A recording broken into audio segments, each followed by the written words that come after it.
Bro ఓ పక్క India Pakistan war జరుగుతుంది, మరో పక్క బలూచిస్తాన్ పాకిస్తాన్ వార్ జరుగుతుందన్నమాట.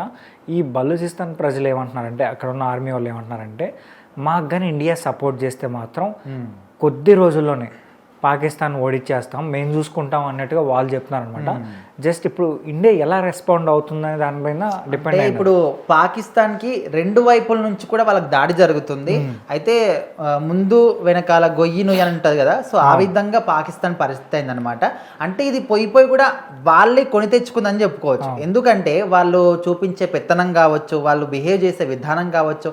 ఫర్ ఎగ్జాంపుల్గా మన ఇండియానే తీసుకోవచ్చు. కొన్ని వందల సంవత్సరాల నుంచి కూడా వాళ్ళు అటాకులు చేస్తున్నప్పటికీ మన భారతదేశం అంటే ఏంటి, ఎప్పుడు కూడా సహనంతోని శాంతి, సో ఈ విధంగా డీల్ చేయాలనుకుంటారు, అదే విధంగా ఉన్నారు. సో ఇన్ని సంవత్సరాల పాటు సహనం ఓపిక అనేది నశించిపోయి, సో ఒక్కసారిగా ఇప్పుడు మాత్రం ఆపరేషన్ సింధూర్ పేరుతోని అక్కడ అటాకులు చేయడం కావచ్చు. స్టిల్ ఇప్పటికి కూడా ఇంకా వాళ్ళు మన దగ్గరికి డ్రోన్లు పంపించడం కావచ్చు, ఫైట్ జెట్లు పంపించడం కావచ్చు, ఇదంతా కూడా చేస్తున్నారు.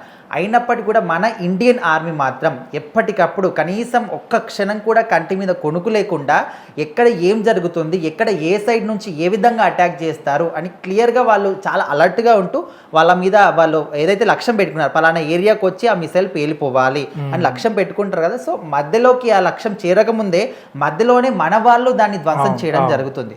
సో ఇప్పుడు ఇక్కడ బలూచిస్తాన్ కావచ్చు, వాళ్ళ సైడ్ నుంచి కూడా పాకిస్తాన్ వాళ్ళు వాళ్ళ మీద ఎక్కువగా పెత్తనం చూపిస్తున్నారు అనమాట. సో ఇది ఇప్పుడే కాదు, ఎప్పటి నుంచో కూడా వాళ్ళు ఫైటింగ్ చేస్తున్నారు. పాకిస్తాన్ నుంచి మాకు విముక్తి కావాలి, మేము సపరేట్ దేశంగా ఉండాలనుకుంటున్నాము. సో మన ఇండియా నుంచి పాకిస్తాన్ అంటే ముస్లిమ్స్ అందరూ కూడా కొంతమంది మాకు సపరేట్ దేశం కావాలి పాకిస్తాన్ అని అనుకుంటున్నామని ఏ విధంగా వెళ్ళిపోయారు.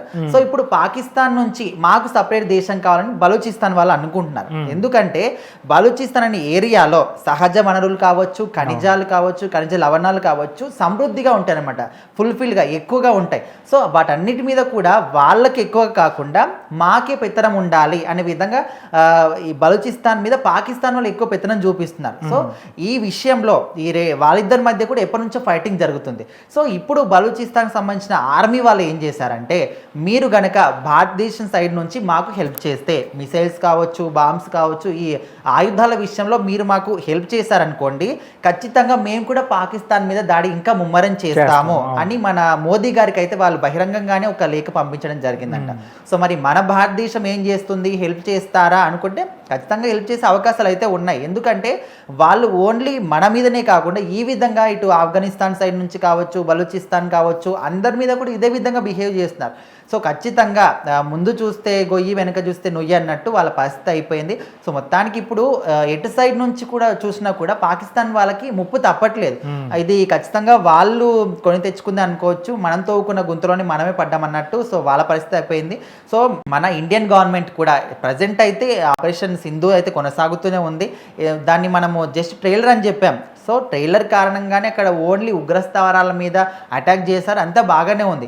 అయినప్పటికీ వాళ్ళు ఊరుకున్నారా, ఓన్లీ ఉగ్రవాదుల మీద దాడి చేశారు, ఓకేలే ఇది అందరు కూడా మంచిదే కదని వాళ్ళు అనుకుంటే అయిపోయేది. కానీ వాళ్ళు ఏం చేశారు, మళ్ళీ మన సాధారణ ప్రజల మీద మళ్ళీ టార్గెట్ చేస్తారు, ఎదురు కాల్పులు చేస్తున్నారు అక్కడ కాశ్మీర్ ఏరియాలో. అండ్ ఇట్లాంటి జెట్స్ కానీ డ్రోన్స్ పంపడం కానీ. సో ఖచ్చితంగా వాళ్ళు వార్ కావాలి.